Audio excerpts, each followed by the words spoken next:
লাথি মারা হচ্ছে কেন মমতা ব্যানার্জি জবাব দাও। উল্টো জাতীয় মমতা ব্যানার্জি গরিব মানুষের পেটে লাথি মারা হচ্ছে কেন জবাব দাও। উল্টো জাতীয় গরিব মানুষের মাথার ছাদ কেড়ে নেওয়া হচ্ছে কেন মমতা ব্যানার্জি জবাব দাও। উল্টোজার সরকার মানছি না, মানবো না, উল্টোজার সরকার দূর হটো। পুলিশের জুলুমের বিরুদ্ধে জাতীয় কংগ্রেস লড়ছেই লড়বে।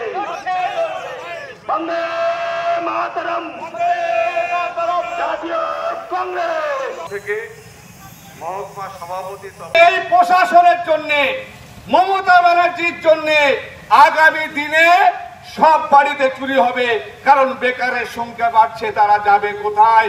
আমার অনুরোধ বেকার ভাইদের কাছে, চুরি করতে হলে এসডিওর বাড়িতে চুরি করুন, চুরি করতে হলে আইসির বাড়িতে চুরি করুন, চুরি করতে হলে কাউন্সিলরের বাড়িতে চুরি করুন, চুরি করতে হলে মমতা ব্যানার্জির কালীঘাটে চুরি করুন, চুরি করতে গেলে তৃণমূলের প্রধান মেম্বার এবং চেয়ারম্যানদের বাড়িতে চুরি করুন।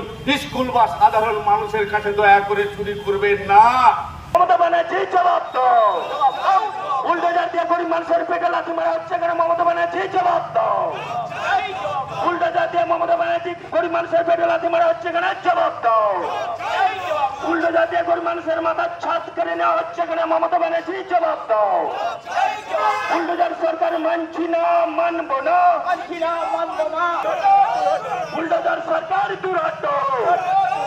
পুলিশের জুলুমের বিরুদ্ধে জাতীয় কংগ্রেস লড়ছেই লড়বে। বন্দে মাতরম, জাতীয় কংগ্রেস থেকে মহকুমা সভাপতি মমতা ব্যানার্জি জবাব দাও। উল্টো জাতীয় গরিব মানুষের পেটে লাথি মারা হচ্ছে কেন মমতা ব্যানার্জি জবাব দাও। উল্টো জাতীয় মমতা ব্যানার্জি গরিব মানুষের পেটে লাথি মারা হচ্ছে কেন জবাব দাও। উল্টো জাতীয় গরিব মানুষের মাথার ছাদ কেড়ে নেওয়া হচ্ছে কেন মমতা ব্যানার্জি জবাব দাও। উল্টোজার সরকার মানছি না, মানবো না, উল্টোজার সরকার দূর হটো। পুলিশের জুলুমের বিরুদ্ধে জাতীয় কংগ্রেস লড়ছেই লড়বে। বন্দে মাতরম, জাতীয় কংগ্রেস থেকে মহকুমা সভাপতি মমতা ব্যানার্জি জবাব দাও। উল্টো জাতীয় গরিব মানুষের পেটে লাথি মারা হচ্ছে কেন মমতা ব্যানার্জি জবাব দাও। উল্টো জাতীয় মমতা ব্যানার্জি গরিব মানুষের পেটে লাথি মারা হচ্ছে কেন জবাব দাও। উল্টো জাতীয় গরিব মানুষের মাথার ছাদ কেড়ে নেওয়া হচ্ছে কেন মমতা ব্যানার্জি জবাব দাও। উল্টোজার সরকার মানছি না, মানবো না, উল্টোজার সরকার দূর হটো। পুলিশের জুলুমের বিরুদ্ধে জাতীয় কংগ্রেস লড়ছেই লড়বে। বন্দে মাতরম, জাতীয় কংগ্রেস থেকে মহকুমা সভাপতি মমতা ব্যানার্জি জবাব দাও। উল্টো জাতীয় গরিব মানুষের পেটে লাথি মারা হচ্ছে কেন মমতা ব্যানার্জি জবাব দাও। উল্টো জাতীয় মমতা ব্যানার্জি গরিব মানুষের পেটে লাথি মারা হচ্ছে কেন জবাব দাও। উল্টো জাতীয় গরিব মানুষের মাথার ছাদ কেড়ে নেওয়া হচ্ছে কেন মমতা ব্যানার্জি জবাব দাও। উল্টোজার সরকার মানছি না, মানবো না, উল্টোজার সরকার দূর হটো। পুলিশের জুলুমের বিরুদ্ধে জাতীয় কংগ্রেস লড়ছেই লড়বে। বন্দে মাতরম, জাতীয় কংগ্রেস থেকে মহকুমা সভাপতি মমতা ব্যানার্জি জবাব দাও। উল্টো জাতীয় গরিব মানুষের পেটে লাথি মারা হচ্ছে কেন মমতা ব্যানার্জি জবাব দাও। উল্টো জাতীয় মমতা ব্যানার্জি গরিব মানুষের পেটে লাথি মারা হচ্ছে কেন জবাব দাও। উল্টো জাতীয় গরিব মানুষের মাথার ছাদ কেড়ে নেওয়া হচ্ছে কেন মমতা ব্যানার্জি জবাব দাও। উল্টোজার সরকার মানছি না, মানবো না, উল্টোজার সরকার দূর হটো। পুলিশের জুলুমের বিরুদ্ধে জাতীয় কংগ্রেস লড়ছেই লড়বে। বন্দে মাতরম, জাতীয় কংগ্রেস থেকে মহকুমা সভাপতি মমতা ব্যানার্জি জবাব দাও।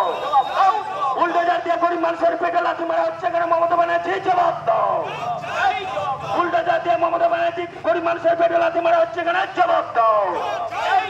উল্টো জাতীয় গরিব মানুষের মাথার ছাদ কেড়ে নেওয়া হচ্ছে কেন মমতা ব্যানার্জি জবাব দাও।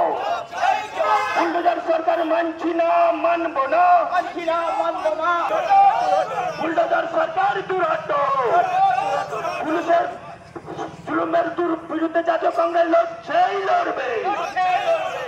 বন্দে মাতরম, জাতীয় কংগ্রেস থেকে মহকুমা সভাপতি মমতা ব্যানার্জি জবাব দাও। বুলডোজার দিয়ে গরিব মানুষের পেটে লাথি মারা হচ্ছে কেন? মমতা ব্যানার্জি জবাব দাও। বুলডোজার দিয়ে মমতা ব্যানার্জি গরিব মানুষের পেটে লাথি মারা হচ্ছে কেন? জবাব দাও। বুলডোজার দিয়ে গরিব মানুষের মাথার ছাদ কেড়ে নেওয়া হচ্ছে কেন? মমতা ব্যানার্জি জবাব দাও। বুলডোজার সরকার মানছি না, মানব না, বুলডোজার সরকার দুরাট, পুলিশের জুলুমের বিরুদ্ধে জাতীয় কংগ্রেস লড়ছেই লড়বে। উচ্ছেদ হওয়া হকারদের পাশে দাঁড়িয়ে বিস্ফোরক মন্তব্য করল জাতীয় কংগ্রেসের বীরভূমের জেলা সভাপতি মিল্টন রশিদ। মিল্টন রশিদ এদিন বোলপুরের মহকুমা প্রশাসনিক ভবনের সামনে দাঁড়িয়ে অবস্থান বিক্ষোভ এবং প্রতিবাদ করছিলেন উচ্ছেদ হওয়া হকারদের জন্য। ঠিক এই হকারদের উদ্দেশ্যে তিনি বলে ফেলেন বা বলে দেন, একেবারে দেখা যাচ্ছে যে মাইক হাতে নিয়ে মহকুমা প্রশাসনিক ভবনের সামনেই দাঁড়িয়ে এসডিওর বাড়িতে চুরি করা, আইসির বাড়িতে চুরি করা, এমনকি মুখ্যমন্ত্রী যে কালীঘাটের বাড়ি রয়েছে সেই বাড়িতে চুরি করার নিদান দিলেন জাতীয় কংগ্রেসের জেলা সভাপতি মিল্টন রশিদ। আর ওনার এই বিস্ফোরক মন্তব্য কিন্তু একেবারে সোশ্যাল মিডিয়ায় তীরের গতিতে ভাইরাল, যেখানে দেখা যাচ্ছে যে মিল্টন রশিদ বলছেন হকার বন্ধু ভাইরা উচ্ছেদ হয়েছে, এ রাজ্যে বেকারত্ব বেড়েছে, সরকারি চাকরি নেই, যাদের ভরসা ছিল শুধুমাত্র রাস্তাটুকু সেই রাস্তা কিন্তু হারিয়ে সর্বহারা হয়েছে। আর সেই সর্বহারাদের হকারদের পাশে দাঁড়িয়ে একেবারে চুরি করার নিদান দিলেন। তিনি বললেন সোজা একেবারে কালীঘাটের মুখ্যমন্ত্রীর বাড়িতে গিয়ে চুরি করুন, এসডিওর বাড়িতে চুরি করুন, আইসির বাড়িতে চুরি করুন, যেখানে সাধারণ মানুষ তাদের বাড়িতে চুরি করবেন না, এমনই নিদান কিন্তু প্রকাশ্য অবস্থান বিক্ষোভ প্রতিবাদ মঞ্চ থেকে কিন্তু মিল্টন রশিদ এই মন্তব্য করেছেন। আর এই মন্তব্য ঘিরে কিন্তু ভারতীয় জনতা পার্টির তরফ থেকেও মিল্টন রশিদকে, যেখানে দেখা যাচ্ছে দিল্লিতে বিরোধী দলের ভূমিকা পালন করছে এনডি জোট কংগ্রেস, সেই দলকে কিন্তু এ রাজ্যে ভারতীয় জনতা পার্টি এই মন্তব্যের পর কিন্তু তাকে সমর্থন জানাচ্ছে, সাধুবাদ জানাচ্ছেন। এমনকি বাম কংগ্রেস এমনিতেই তারা জোট নীতির সঙ্গে চলছে, বাম কংগ্রেস কিন্তু যৌথভাবে এই আন্দোলন সামিল হয়েছিল। আর এই আন্দোলন থেকে একেবারে সোজাসুজি মুখ্যমন্ত্রী কালীঘাটের বাড়িতে যে চুরি করার নিদান দিয়েছেন মিল্টন রশিদ, তা কিন্তু একেবারে রাজনৈতিক পারদ কিন্তু তুঙ্গে করে দিয়েছে এই মন্তব্যকে ঘিরে।